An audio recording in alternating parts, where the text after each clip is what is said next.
Okay, so welcome back. So atong tiwason to tong gibuhat yan niya. So I did cut it out because kuan naman gud kanang taas na kaayo, so ako na lang giputol.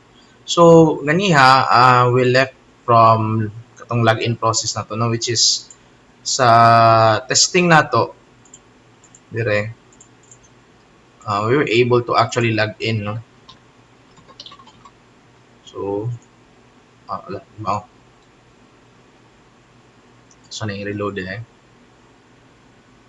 yeah. So log in, there you go. Now we were able to log in, no. So okay na siya. Now, notice nga naatay error diri nga atong nakita, no. So sa atong video number 2, kita ninyo ga dito na naatay data nga magka-display diri, no. And one thing is kanang ganiha is magbira lang taog data. But the problem with this setup now is nakita nato na gi-block na niya ang atong request to get those list of users. Kaya nga naman, it's because we are asking for an authorization key, which is kung nakita ninyo, ang yung error is unauthorized access. So, dara, no? So, atong giset. So, this is a good thing. Kaya nga naman, meaning, na dili na diretso makakuha og data ang mga user without the authorization key, no? So, with that in mind, atong buhaton karon is mag-append ta og authorization key, no? So, ako sa ning i-edit ni nga kuan code dere banda. So, ito ning kind of kusang i-edit gamay, no? And I will try to implement this authorization in a way nga medyo cleaner ang iyang pagkakuan. So, magbuhat ta og another nga kuan, no, kanang method, and tawag na to ni check, or let's say auth nga method, no, wherein kani nga method will receive the authentication token, and then instead of verifying it right here, so atong i-verify it differently, no. So ang atong buhaton is ato na ning iwala nito, let's say ato na ning i-copy, ito lang i-paste dire, ato lang dayong i-return ang true. So kanila guys, atong para limpyo gamay atong implementation, no. So ato lang ni siyang limpyuhan pod.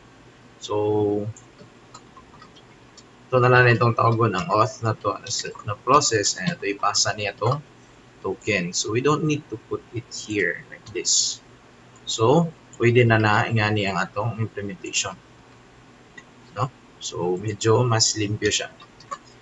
So ang atong pag-check is na dire, no. So if example makatag og token, so atong i-authorize. Now, as you notice, by the way, ganiha nagkuha na tag token ang natong gi-assign. Now, ang ato lang gibuhat is kung na nato nganong ga-error ni siya, ang atong gibuhat man good is nagpadala tag request using the service, but we did not do, or let's say we did not append any authorization header. Now, to append authorization headers for any request or to add option kibali para sa request nato to any endpoints, we need to use the HTTP headers. So HTTP headers is also nabilong ani nga kuan directory or kani nga module, no. Tapos atong buhaton is ato siyang butang na. Akong buhaton ani is ibutang na ko sa method ang pag-generate sa HTTP header. Ang saan na to ni? Sige ni. So buhatag nga ni, no. So ang atong buhaton dayon is mag-return ta og ato ang HTTP na option. So pwede ta maingon nga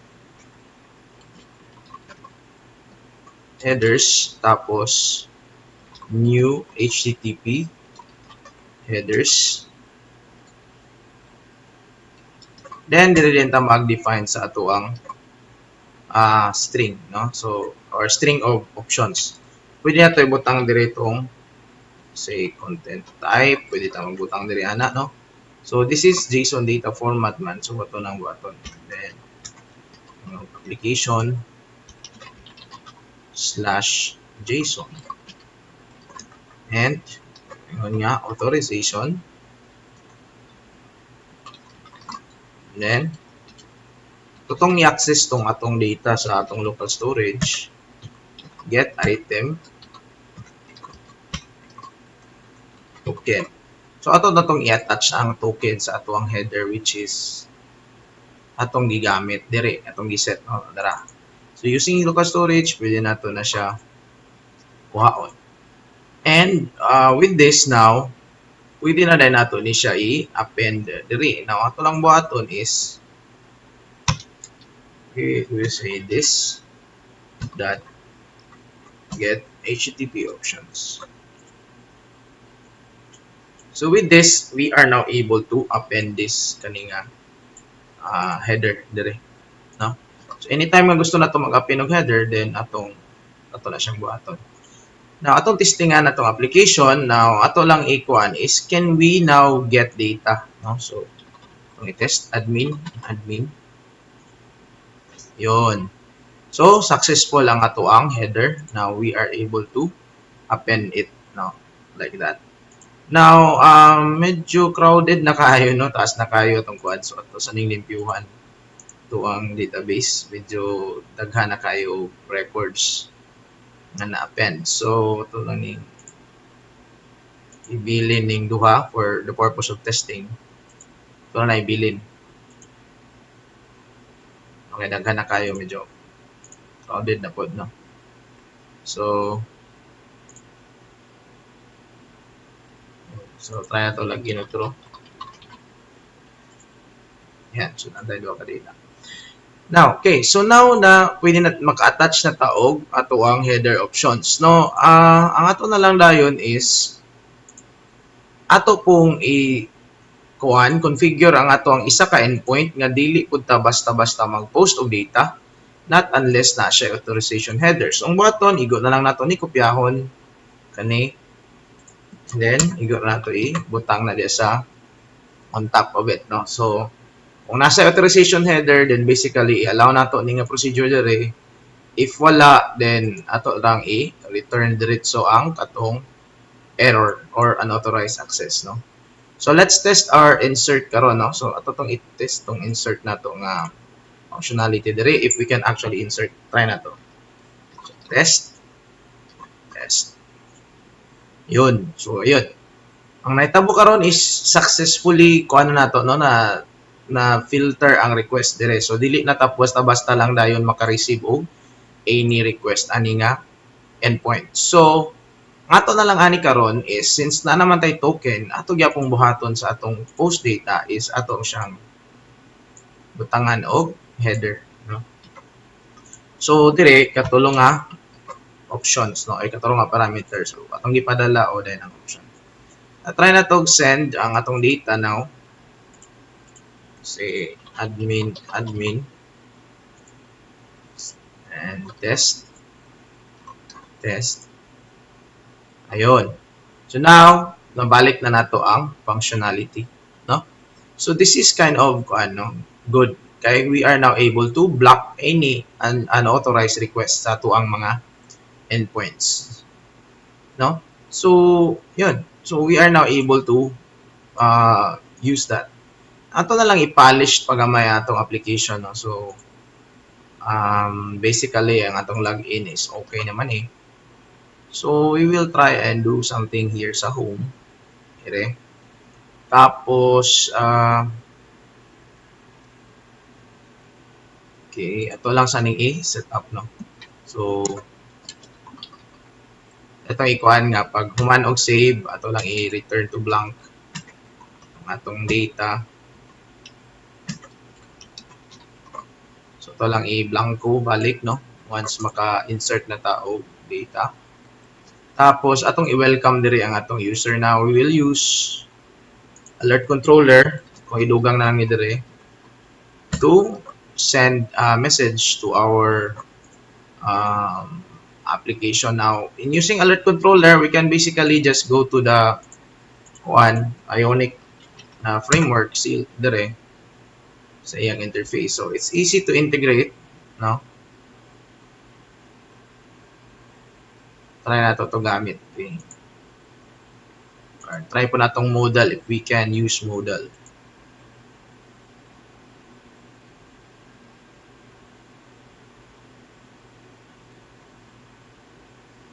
So, we'll use this. And so, ang action sheet itong gamiton or alert day. So, gamiton na ito ng bisag basic lang alert kani. So, kanira itong kopyaho, no? Kani siya. Actually, kanina eh. So, ito na yung kopyahon. Na. Tapos, atong paste na sa itong code. Okay, so, ubos. And, ato lang i-inject dire. So, ito sa nang i-plaster po. Medyo daghan na po tag i-inject dire.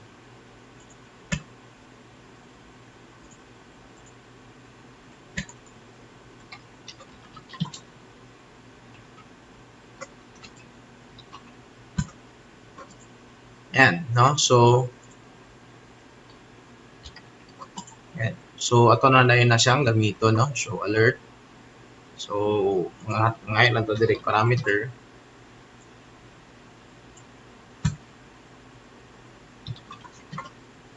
Ignon nga.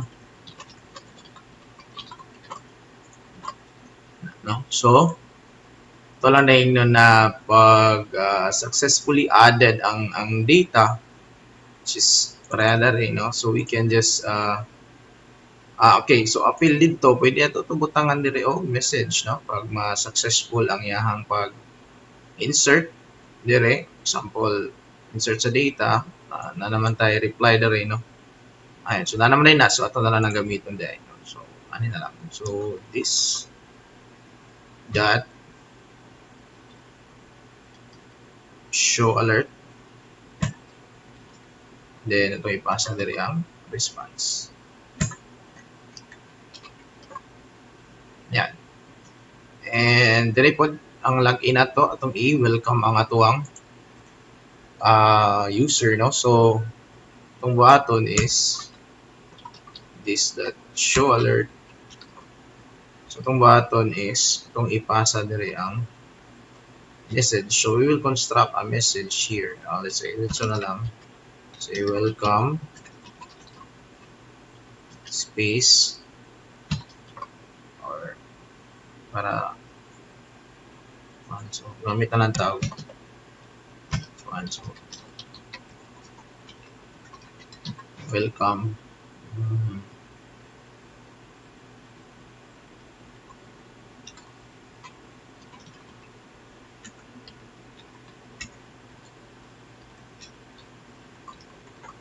Which is ato na siyang i-set. Okay, it's username there. So, it's username.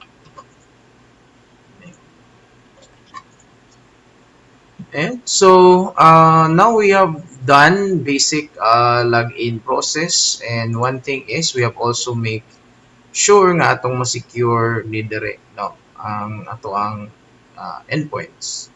Now, let us test our app again and see if how it's working now. Say admin, welcome, admin, test. Ayan. So, now we have our app fully functional. Now, nalang ko idugang na medyo kind of interesting siguro. Now, what if natay scenario like, let's say, ang ato lang ipa-access diri is ang admin lang, no? What if dili na to i-allow nga ang user maka-add og value sa ato ang database. Now, pwede na to gamiton to ato ang JWT nga token. Now, ako i-demo saon.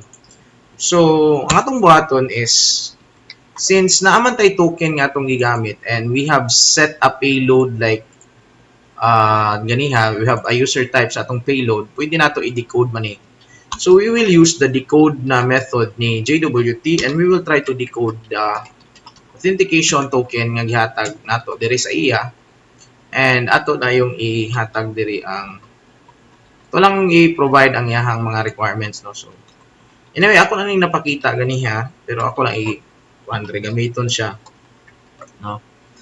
So ito ning ipasa ina variable, tapos ang atong buhaton is magbutang lenta diri, no. If so gamiton nato to decoded, then ato na ning i-access kani siya nga value. So pwede ta mo dito ingon nga user type is equal to admin.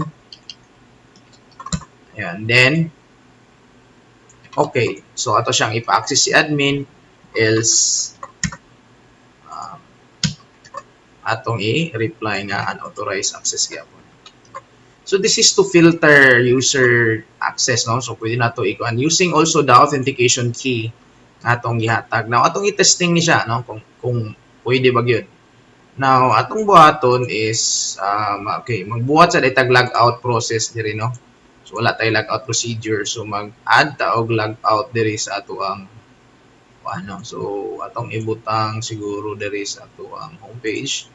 Diri sa ubos mag-add ta og additional nga button just to demonstrate the logout process. So ito lang buhaton is do log out, no, and then say log out. Ito na yun siguro ground, dili lang siya large, and it's danger sign. Yeah. So mabuhat ang logout nga procedure. So dire this declare ta og logout.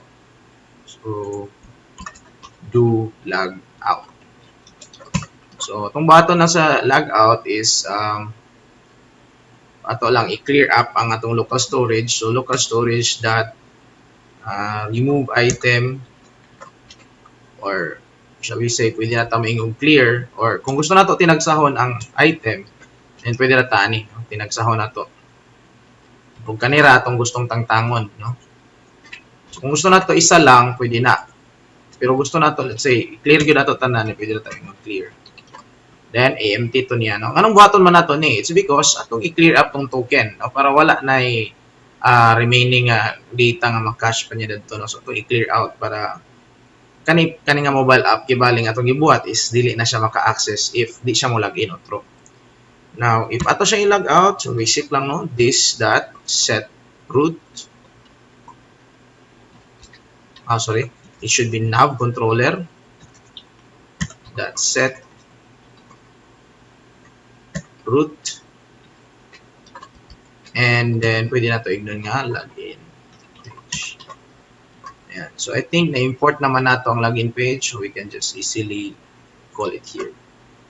So now I think we have our logout nga process. So ato po tong testingan to atong gibuhat nga endpoints. Ayan. So naatay logout button. So say atong i-logout. Oops. Okay. So dapat ato sa siyang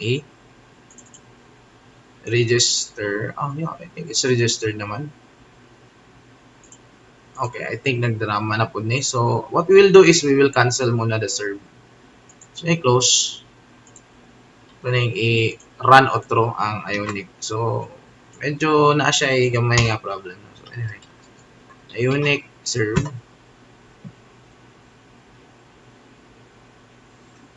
So ayan, so we have fully created basic nga login logout process, as well as basic navigation siguro, no, in some sense. I think ako na discuss, we will have no problem with that.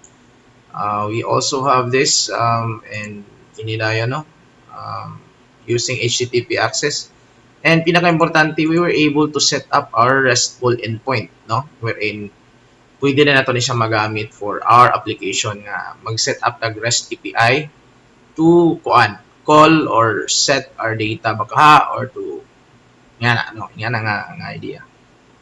So let's just wait until iyaning serve and tanaw na to sa iyahang tsura. Okay?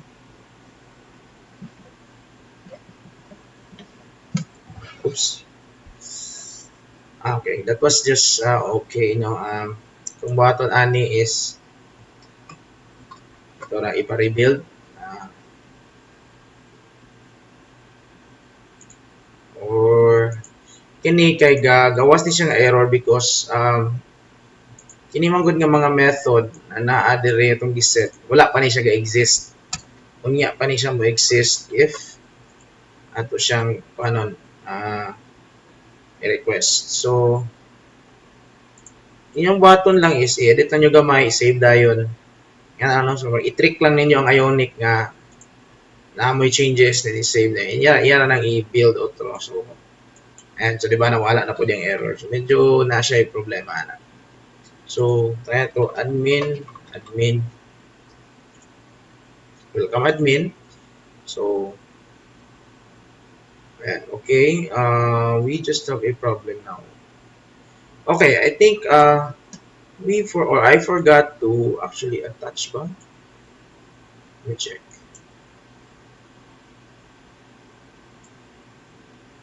Actually, okay man. It's okay.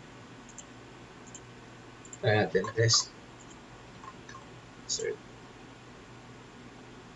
we have a problem. I think there is an endpoint na to. May problema. Let me review this endpoint. So return true. It's okay, but wait.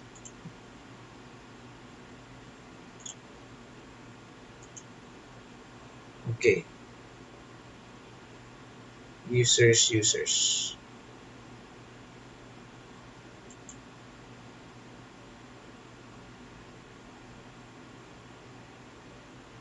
Okay, it fails to parse our data. Anyway, see it on the network.